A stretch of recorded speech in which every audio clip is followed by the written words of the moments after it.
Imaginons que vous avez aujourd'hui un produit génial qui va pouvoir intéresser pas mal de monde, qui pourrait même intéresser beaucoup de monde, mais qui n'est pas connu. Bonjour, Frédéric Lumer, je suis entrepreneur depuis 1997. Alors, évidemment, nous allons passer en revue mon expérience et à la fin de ce podcast, vous allez voir le parallèle entre cette expérience-là et la création de livres ou bien la création de formations en ligne. Parce que oui, effectivement, la différence entre un formateur comme moi qui a 55 ans et qui a presque 30 ans de carrière dans le monde de l'édition, la distribution, l'entrepreneuriat, la création d'entreprises, etc. Oui, effectivement, il y a une très grosse différence par rapport au petit jeune de 20-30 ans qui doit encore tout découvrir, et c'est très bien, il a la vie devant lui. Alors, vous savez que j'avais une société de vente de cartouches d'encre, c'est facile, les cartouches d'encre, tout le monde les demande, et qu'est-ce qu'ils ont besoin? Ils ont en fait besoin de la cartouche que tout le monde vend.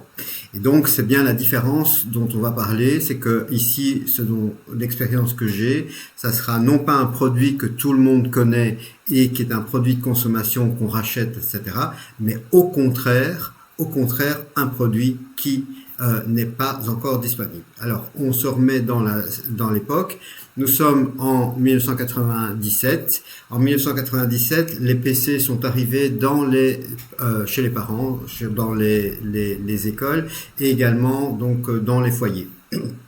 Alors, en 1997, vous avez en grande distribution, donc dans les grandes enseignes, style Carrefour, style Auchan, enfin toutes ces grandes enseignes, et en particulier en Belgique, puisque moi je travaillais comme distributeur belge, nous avions déjà nos comptes qui étaient ouverts, donc on pouvait livrer la grande distribution, on pouvait livrer des magasins comme Fnac, on livrait les librairies, donc on avait une base de clientèle au niveau du grand public, puisque nous étions importateurs, distributeurs de maisons d'édition françaises que nous revendions en Belgique. Et puis, un jour, j'ai été faire un petit salon au fin fond de la Belgique et j'ai croisé un directeur d'école. Pour arriver à présenter, donc il présentait son logiciel qui avait, alors on s'accroche, 60 000 questions. Il n'y a personne qui écrit 60 000 questions. Moi, j'ai un jour imprimé le CM2 6e, ça fait plus de 1 mètre de papier. Ok, juste ça, dans le but d'aider les enfants en primaire. Il a toujours donné cours en classe unique. Et donc, me voilà dans ce petit village où nous présentons les logiciels qu'on représente, et puis je vais voir sa démonstration, puisqu'il fait une démonstration aux personnes présentes. C'était une véritable catastrophe en termes d'interface, puisque pour avoir accès à l'exercice de conjugaison de quatrième, donc c'est CP, CE1, CE2, CM1.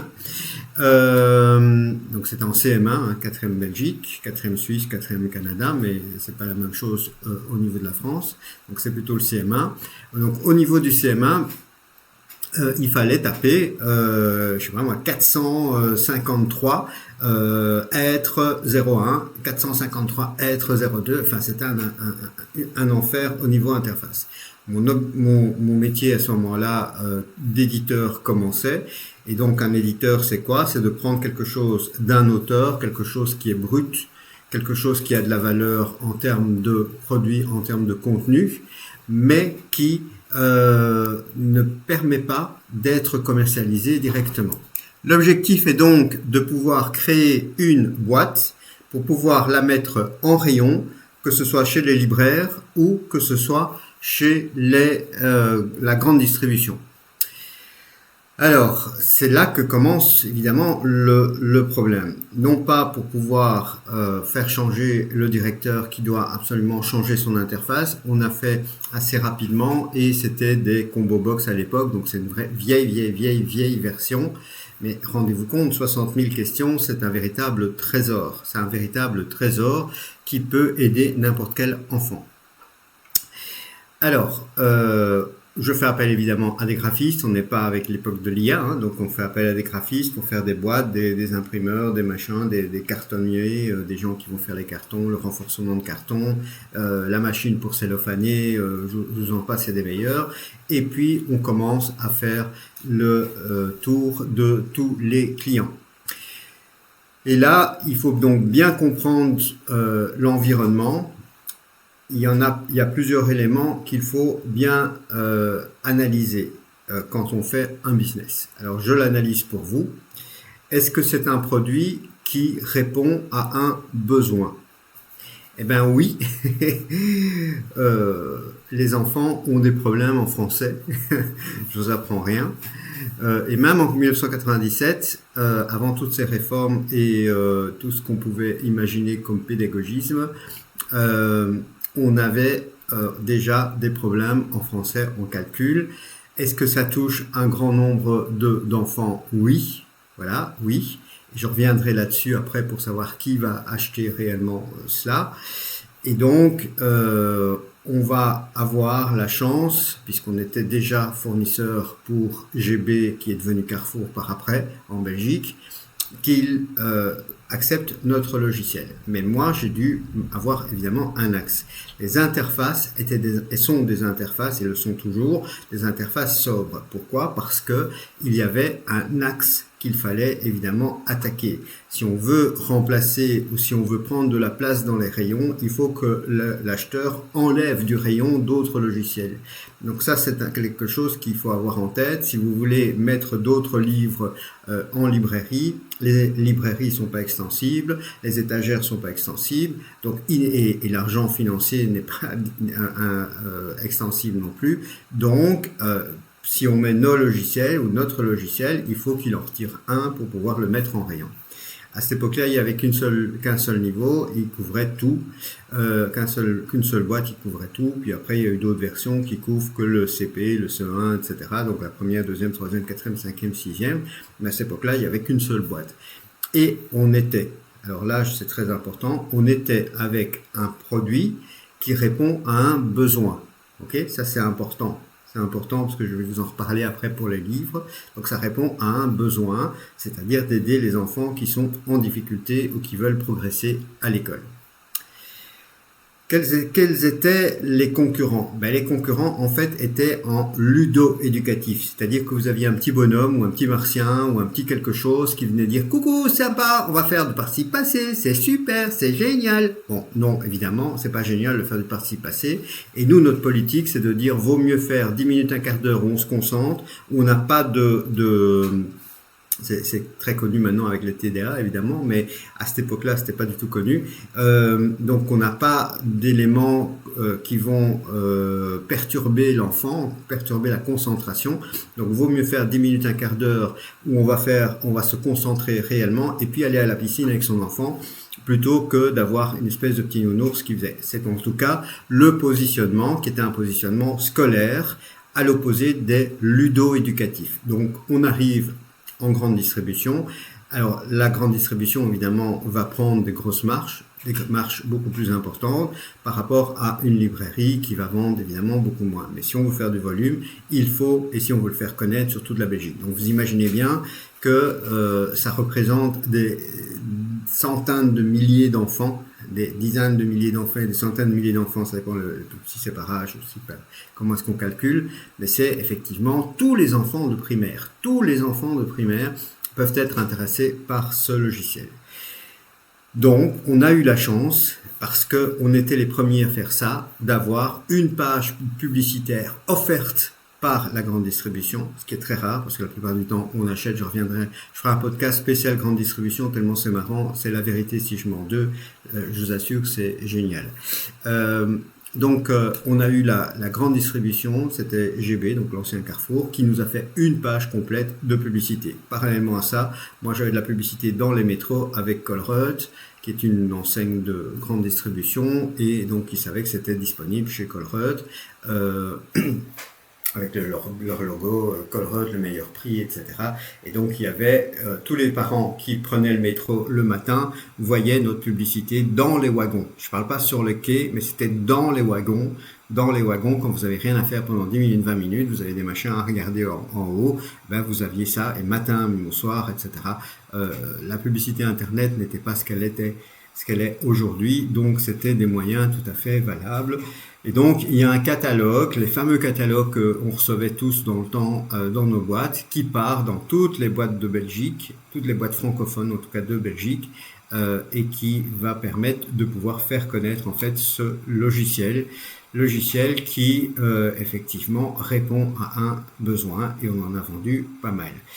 Pour pouvoir distribuer ce produit sur la Suisse, j'en ai déjà parlé dans un podcast, on a fait 3 salons professionnels, 50% a été aidé par la région wallonne qui nous ont financé nos stands à hauteur d'à peu près 50%, parce que ce sont des stands excessivement professionnels, vous recevez les contacts directs de la grande distribution.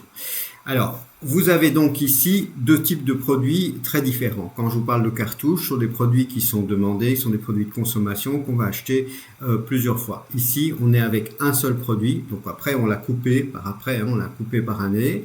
Donc en fait, le prix qu'il payait, on va dire 25 € à cette époque-là, c'était un vieux logiciel, ça n'a rien à voir avec ce qu'on commercialise aujourd'hui. Mais donc ce logiciel-là, 25 €, il y a 30 ans, ouais, c'est ça, à peu près 30 ans, 97, 2007, 2017, 2027, 30 ans, oui, ça nous rajeunit. Ce logiciel-là, effectivement, était en un seul exemplaire. Si ensuite je l'ai coupé, pourquoi? Parce qu'un parent qui est un enfant en CM2, par exemple, au 6e, n'a pas envie d'acheter quelque chose qui leur serait inutile. C'est pas inutile parce qu'en fait, en réalité, si l'enfant n'est pas capable de pouvoir accorder la participe passée, peut-être qu'il ne sait pas reconnaître un complément d'objet direct ou un complément direct dans une phrase. Et donc souvent, on a besoin de naviguer et comme disait un professeur de droit à l'université, la règle du AA avec accent ou sans accent n'est pas acquise à l'université, or c'est une matière de CE1. Donc avoir le logiciel complet qui permet de naviguer est vraiment quelque chose d'extraordinaire. Donc là on se retrouve avec un problème typique de j'ai un produit qui répond à un besoin, mais je dois le faire connaître. Et là je vais déjà en parler maintenant. Quand vous créez un livre qui n'a pas de besoin. Donc, j'accompagne des gens pour devenir entrepreneurs du livre. Pour ceux qui me découvrent ici dans ce podcast-ci, j'accompagne des gens pour devenir entrepreneurs du livre. Donc, je leur apprends à créer des livres qui vont se vendre, pas des livres pour eux, des livres pour les autres. Et donc, on va analyser le besoin. Et donc, si on crée un livre, un roman qui a un titre, je sais pas moi, La petite souris verte sur la montagne, c'est très gentil, mais il y a personne qui cherche la petite souris verte sur la montagne. Par contre, il y a des gens qui vont chercher, je sais pas moi, jardin bio terrasse. Voilà, jardin bio terrasse pour faire un jardin sur la terrasse, ou qui vont chercher apprendre à lire, grande surface, grande section, etc., etc. Donc il y a plein de choses qu'ils vont chercher, mais ils vont pas chercher votre petite souris. Et donc, en fonction de le besoin des gens, on va créer des produits qui répondent aux besoins. Donc, je rappelle ce qu'est un entrepreneur, puisque c'est ça que moi j'accompagne. J'accompagne des entrepreneurs, soit pour valoriser leurs compétences, connaissances dans Funago, pour arriver en fait à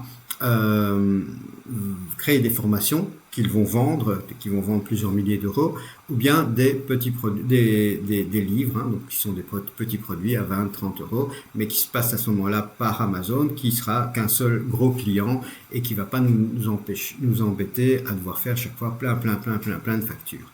Ici, quand moi je livrais la grande distribution, effectivement, ce n'est qu'une grosse facture, ce n'est pas plein de petits clients, ce que j'ai connu dans les cartouches d'encre. Ma cartouche d'encre, je vous ai fait un podcast, surtout ne faites pas ce genre de produit, de métier, parce que vous allez vous retrouver à devoir gérer plein d'expéditions et ça va vous conduire au burn-out, donc vraiment ne faites pas ça. Alors ici, le monde il a changé et on va continuer la valorisation de ce produit et vous allez voir que 30 ans après, j'en vends toujours. Voilà les cahiers d'exercice de professeur Bergus et en gros, qu'est-ce que c'est? c'est des exercices avec les corrigés à la fin. Et il y a potentiellement à peu près 80 ouvrages juste pour le niveau classe moyenne 6e, CM1, CM2, 6e. Il y a à peu près 80 ouvrages qui sont vendus sur Amazon au prix de 17,50 € pour juste quelques exercices. Okay. Donc ça veut dire qu'il y a 60 000 questions dans ce logiciel. Dans ce logiciel, on travaille sur PC et l'enfant est corrigé immédiatement, les résultats sont stockés.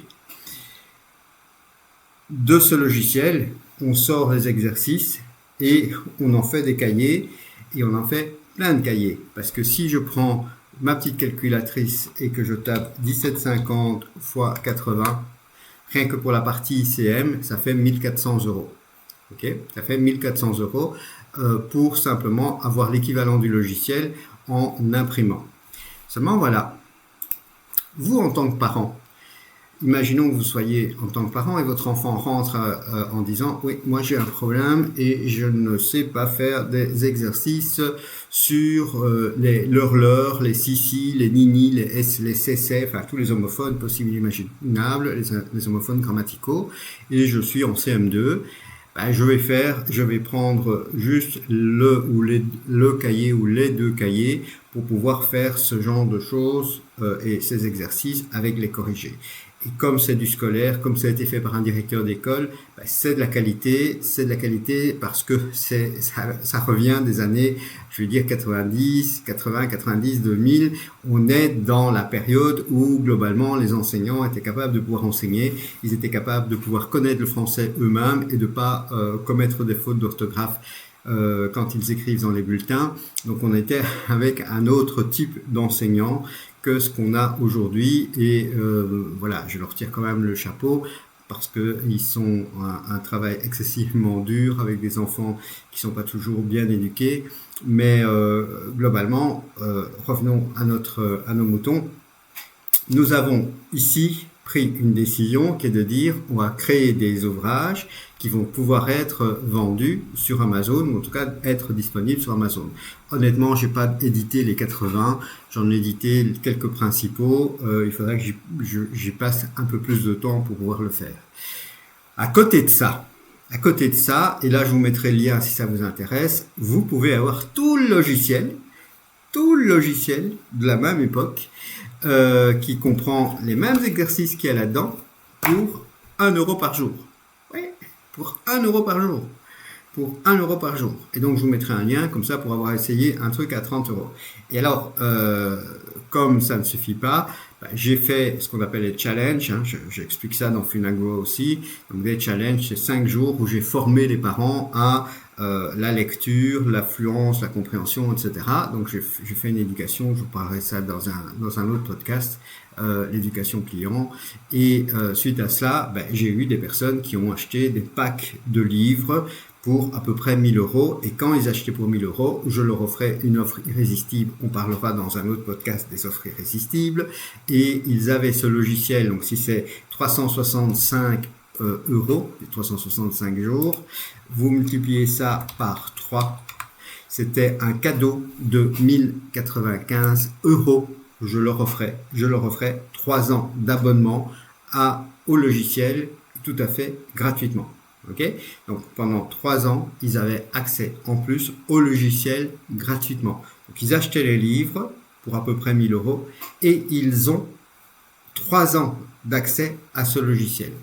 Et donc aujourd'hui, 30 ans après, ce logiciel est toujours vendu. Mais ce que je veux mettre en évidence, c'est que quand vous avez un produit qui n'est pas connu, même s'il répond à un besoin, il va falloir faire énormément de publicité. Et c'est là qu'intervient toute la partie marketing, le choix de la distribution. Comment est-ce que je vais aller en distribution? Il y en a qui vont prendre du marketing de réseau, ce qui est souvent une arnaque pour ceux qui sont dans le marketing, dans le réseau. Il y en a qui vont passer par la grande distribution, il y en a qui vont passer par des influenceurs, etc., etc.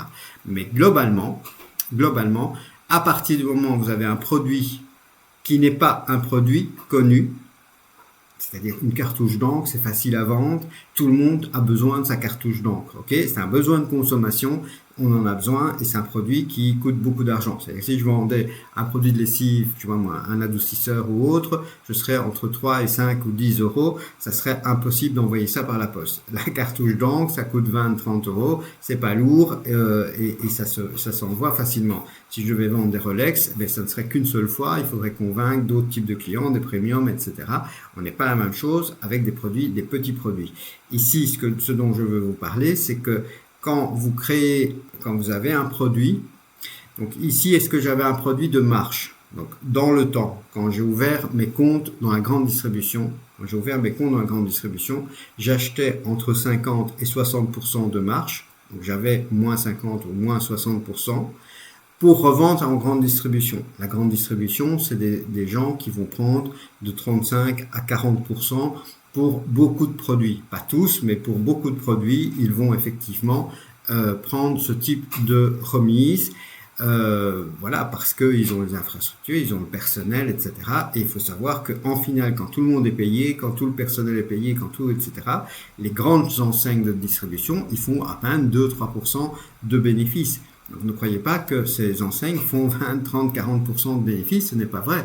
Ils font 2-3%, il suffit de regarder leur bilan. Une fois qu'ils ont payé tout le personnel, qu'ils ont payé tous les frais, le chauffage, le bâtiment, les taxes, les impôts, enfin tout. Une fois que tout est payé, il reste à peu près 2 à 3% pour ces grandes enseignes. Et donc, eux ont besoin, sur des produits, notamment ce qu'on appelle le non-food, la non-consommation, de cet ordre-là. Et pour les légumes, la plupart du temps, ils prennent 50% de remise, de marche. Pourquoi? Parce qu'il y a des légumes qui vont pourrir, il y a des légumes qui seront invendables, qui ne seront jamais vendus. Donc il y a beaucoup de pertes et donc pour pouvoir garder un bénéfice, il est nécessaire que ces groupes de grande distribution le fassent également. Alors si je prends le parallèle maintenant par rapport à, par exemple, l'Académie d'édition. Si je suis sur un créneau, et c'est ça que nous on apprend à l'Académie, donc imaginons que je suis dans un livre qui va répondre à un besoin, Histoire du soir typiquement, hein, les livres pour endormir leurs enfants, il y en a plein, hein, des histoires du soir, c'est 20 contes, 30 contes, 50 contes, 100 contes, enfin, voilà. Il y en a qui en mettent un, il y en a qui en mettent 20, 30, 40, 50, bon, bref, Histoire du soir, c'est des livres pour lire le soir, ça répond à un besoin parce qu'il faut endormir son enfant et en même temps ça développe le vocabulaire, ça permet d'enfants à aimer lire et donc les parents qui ne font pas ça, ils handicapent leur enfant. Voilà, c'est aussi simple que ça à l'école, parce que le vocabulaire ne sera pas acquis, parce que quand on voit ceux de 5e, ne sont pas capables de pouvoir, ceux en 5e collège, hein, en 5e collège, ne sont pas capables de comprendre leur texte parce qu'ils n'ont pas le vocabulaire. Et ça vient du fait de ne pas lire, de ne pas comprendre, etc. Et ça revient parfois de très très très très loin, y compris les fameuses histoires du soir. Donc si j'ai un livre Histoire du soir, je réponds à un besoin. Mais je dois pouvoir le faire connaître et là, il y a d'autres critères qui est de se dire comment est-ce que je le vends. Dans les différents réseaux de distribution, soit vous êtes en numérique, soit vous êtes dans ce qu'on appelle les marketplaces, c'est-à-dire des endroits où tout le monde va vendre les produits. Amazon propose par exemple de pouvoir vendre des produits. Imaginons qu'il y en a 100, 200 qui vendent des histoires du soir. Le tout, c'est de voir comment on va faire en sorte que ce soit le nôtre plutôt qu'un autre qui soit réellement commandé. Donc lequel va être commandé? C'est celui qui aura eu tout un marketing autour et c'est, je pense, aujourd'hui un des créneaux les plus importants, c'est d'apprendre à faire aussi du marketing, sans quoi vous passez à côté de la plaque, même si vous avez le bon produit, même si vous répondez aux besoins. Alors, si je prends mon expérience, par exemple, au niveau du challenge, est-ce que ça intéressait beaucoup de parents? Objectivement, des livres qui vont apprendre l'affluence, la fluidité de lecture, la compréhension de texte, avec le logiciel, la grammaire, la conjugaison, le calcul, puisqu'il y a tout ça dans le logiciel. Et donc vous pouvez l'avoir pour 30 euros, hein, si vous voulez, pour faire un test pendant un mois si vous voulez. Je suis pas là pour vous le vendre. Voilà, si ça peut aider votre enfant, faites-le. Maintenant, c'est pas mon sujet ici. Donc, est-ce que tout le monde va l'acheter? Non, tout le monde ne va pas l'acheter. Qui va l'acheter? Ben, la personne qui a un niveau supérieur, et là je vous raconterai des histoires de démonstrations que j'ai faites dans des magasins où il y avait des niveaux socio-culturels plus élevés et ceux qui ont des niveaux socio-culturels plus bas, ben, je peux vous assurer que c'est toujours la même chose, c'est-à-dire que c'est ceux qui en ont le moins besoin à la limite, c'est-à-dire le niveau socio-culturel supérieur, qui va acheter ce logiciel, et c'est pas toujours parce qu'ils n'ont pas d'argent, parce que les mêmes personnes ressortaient avec un jeu qui coûtait le double du prix, sauf que c'était un jeu pour la PlayStation et que le logiciel pour apprendre l'orthographe, la grammaire, le calcul, etc., ça on n'achète pas, on préfère acheter le truc ou bien le bac de bière. C'est des clichés, mais malheureusement ce sont des clichés que moi j'ai vus dans les démonstrations durant ma vie. Donc aujourd'hui, si vous voulez développer un produit qui n'est pas connu, vous allez avoir une marque forte. Ici, c'est les logiciels Noldus. Le logiciel Noldus, c'est un logiciel qui a traversé le temps. On était à un moment donné deuxième, troisième en Suisse. On a vendu vraiment des palettes et des palettes. En Belgique aussi, on en a vendu des palettes et des palettes, des milliers de logiciels. Aujourd'hui, ce logiciel est toujours disponible pour les parents qui en ont besoin, mais qui est-ce qui l'achète? C'est pas tout le monde. Et ça, c'est l'erreur que certaines personnes font, c'est qu'ils croient que puisque ça peut intéresser tout le monde va pouvoir l'acheter. Non. En réalité, votre client idéal, on parlera de ça aussi dans un podcast à la limite, le client idéal, ce n'est pas lui. Le client idéal, par exemple, c'est la grand-mère qui a de l'argent, parce qu'elle a sa maison qui est déjà payée, la grand-mère qui va acheter pour ses petits-enfants qui sont dyslexiques, qui ont des problèmes à l'école, qui ont un problème reconnu,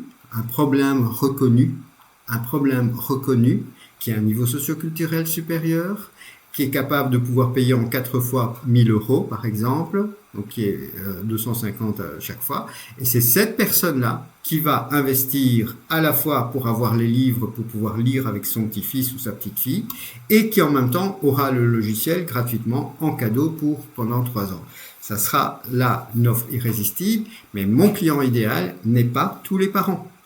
Il y a la majorité des parents qui, malheureusement, c'est pas qu'ils s'en foutent, c'est qu'ils sont complètement débordés. Ils ont leur boulot, ils doivent récupérer les enfants le soir, il faut faire à manger, il faut les laver, faut.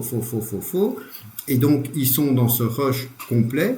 Et donc, est-ce que oui ou non, on va prendre du temps? Alors les gens vont dire, oui, mais aujourd'hui, il y a des choses gratuites sur Internet. Le problème des choses gratuites sur Internet, c'est que c'est pas structuré. Quand vous avez, je prends le parallèle avec les vidéos YouTube, sur les vidéos YouTube, comme je fais ici, et comme il y a dans l'Académie d'édition, on donne des informations. On donne ce qu'on appelle de la valeur. Donc nous donnons des petites informations à gauche et à droite.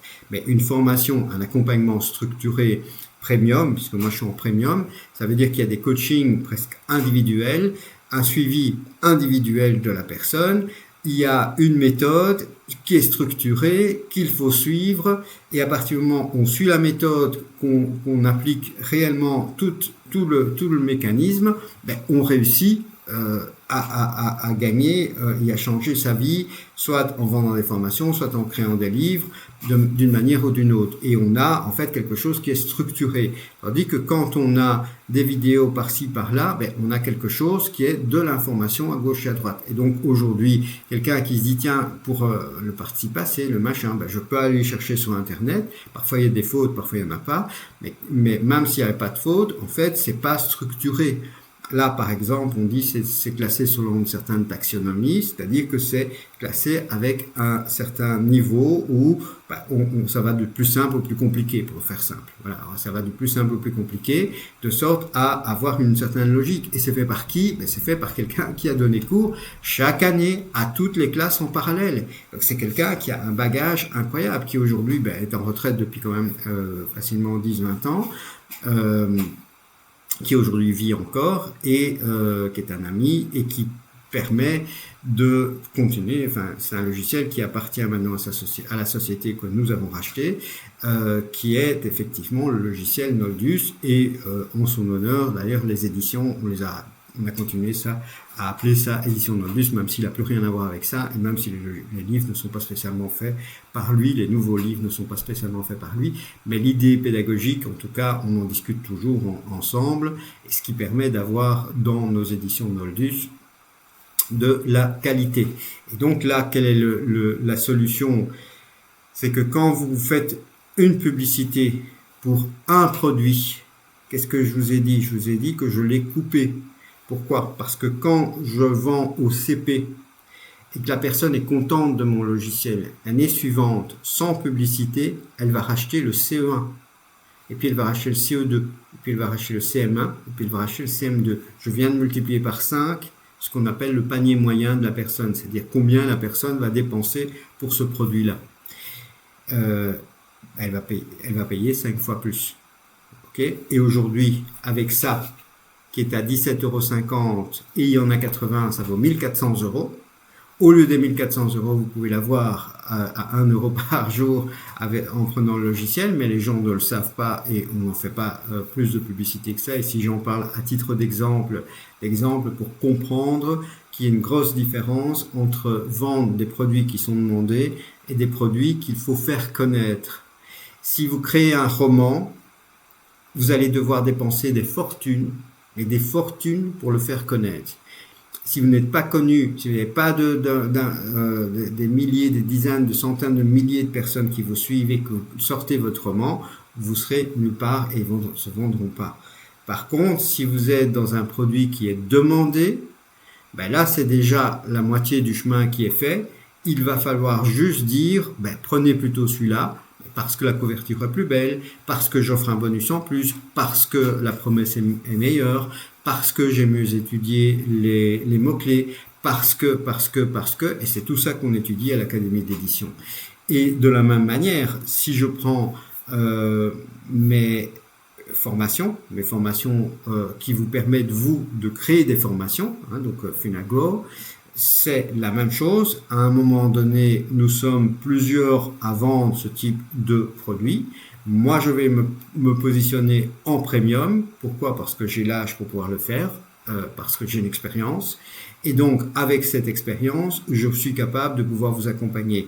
Et quand il faut déborder sur le développement personnel, j'ai été formateur 6 ans en développement personnel, c'est-à-dire que j'ai lu énormément de livres dans ce domaine-là. J'ai été formé aussi moi-même à des niveaux très élevés, et en énergétique aussi d'ailleurs. Et donc tout ça me permet aujourd'hui de pouvoir faire des accompagnements premium parce qu'il y a un bagage de vie. Et donc je vais devoir à un moment donné faire non pas un branding, donc créer une marque qui est Édition Noldus pour les livres, logiciels, etc., mais un personal branding sur ma personne. C'est-à-dire que ce qui va faire la différence entre la formation que vous allez créer dans Funagrow, la formation où je vais vous accompagner, et une autre, c'est le personal branding que l'on va créer autour de vous. Et c'est ce personal branding qui va vous permettre de pouvoir sortir du lot parce que vous êtes différent, parce que le produit, le véhicule que vous proposez est différent et que grâce à tous ces éléments-là, vous allez sortir du lot par rapport à l'ensemble de tous les formateurs qui existent. Et c'est ce que je fais ici dans le podcast. Je crée mon personal branding. Comme ça, vous connaissez Frédéric Lumaire. Vous savez que c'est pas le petit jeune qui vient de débarquer. Ça se voit, il y a des cheveux gris. Mais j'aurais très bien pu être le gars aux cheveux gris qui n'a jamais rien fait et qui débarque et qui a été employé ou fonctionnaire toute sa vie et qui dit tiens, tout compte fait, il y a une opportunité, je vais foncer dedans. Non, je fais ces accompagnements, je crée ces produits parce que ça a un intérêt pour vous, parce que ça apporte de la valeur pour vous. Si ça apporte de la valeur pour vous, vous êtes là pour demander après ces produits. Moi, je vous vends rien, ni à l'Académie de l'édition, ni dans ni dans Funagrow. Là, ce sont les gens qui posent des candidatures pour voir si je veux bien les accompagner. On a inversé le rôle. Et puis les quelques fois où je fais des présentations gratuites de 5 jours, donc des défis, des challenges de 3 à 5 jours où je vais former les parents pendant 2 heures à comment on peut aider les enfants dans le vocabulaire, dans la grammaire, dans la conjugaison, comment est-ce qu'on fait pour que l'enfant sache que mallette, 2 L, 2 T à mallette, comment est-ce qu'on fait pour que l'enfant puisse s'en sortir au niveau de la lecture fluide, comment est-ce qu'il fait pour décrypter ceux qui ont des confusions entre le B et le D, etc. Et quand je passe comme ça 5 jours à développer là je vais en fait éduquer les parents, et quand j'éduque les parents, je vais effectivement avoir derrière, à la fin, des gens qui seront demandeurs de la solution. Et comme je dis, dans la solution, il y a notamment ce logiciel qui est un petit bijou que je ne vends plus. Pourquoi? Parce que ça, c'est 1400 €. Le logiciel, c'est au mieux 365 € pour l'année, sauf que vous allez avoir beaucoup plus, ça sera interactif, ça sera tout ça. Et ceux qui achètent les livres, en plus de ça, ils l'ont gratuitement. Je vous mettrai le lien des promos aussi, si vous voulez. Donc, tout ça est quelque chose qu'il faut bien comprendre, que quand on a un produit qui n'est pas connu, il y a un travail qui doit être fait, qui est beaucoup plus important qu'un produit demandé. Ça a l'air évident, mais les gens sont à côté de la plaque là-dessus. Okay? Donc, si vous venez vendredi soir et samedi soir, les gens peuvent demander d'avoir une pizza. Vous n'allez pas devoir expliquer aux gens ce qu'est une pizza. Ils savent ce que c'est une pizza. Tous que votre pizza arrive chaude, qu'elle soit faite en un temps raisonnable, qu'elle soit de bonne qualité, qu'elle soit à un prix raisonnable aussi. Et à partir du moment où vous avez tout ça qui coordonne, vous aurez des clients pour votre pizza. Si maintenant vous êtes avec des produits qui sont des produits premium, je vous ai expliqué que si vous ne voulez pas avoir un burn-out, si vous ne voulez pas faire 400 pizzas le vendredi soir, si vous ne voulez pas devoir vendre des centaines de kilos de pralines dans une boutique de pralines, vous allez devoir impérativement avoir des produits chers, ou bien avoir des clients type Amazon où vous vendez de gros volumes, mais si vous n'avez qu'un seul client, donc c'est deux modèles un peu différents. Et sinon, au niveau de la formation, vous créez des produits chers, des produits avec très peu de clients que vous accompagnez comme des rois avec tapis rouge et tout pour qu'ils réussissent, et la réussite de vos clients, c'est votre réussite personnelle. Voilà. Ce podcast, ça a été un petit peu long et un petit peu débordé dans tous les sens. Mais j'ai tellement de choses à vous dire sur 30 ans de carrière. C'est compliqué pour moi qui adore parler. Alors voilà, on se retrouve dans un prochain podcast et je vous souhaite de passer de bonnes fêtes de Pâques, et comme je dis toujours, je vous aime, et n'oubliez pas, si vous avez des pensées un peu tristounettes, c'est vous qui êtes maître de vos pensées et de vos émotions. Il suffit de changer un peu vos pensées et vos émotions vont changer. Et si vous ne savez pas comment, parce que vous êtes trop bas, écoutez de la musique. Vous allez voir que ça change déjà tout dans votre vie, ou allez vous promener en forêt. Tout ça, c'est possible pour simplement être mieux dans votre vie. L'essentiel, c'est ça. C'est pas le business. L'essentiel, c'est d'abord de bien vivre et d'être heureux. Allez, je vous aime, à bientôt, au revoir.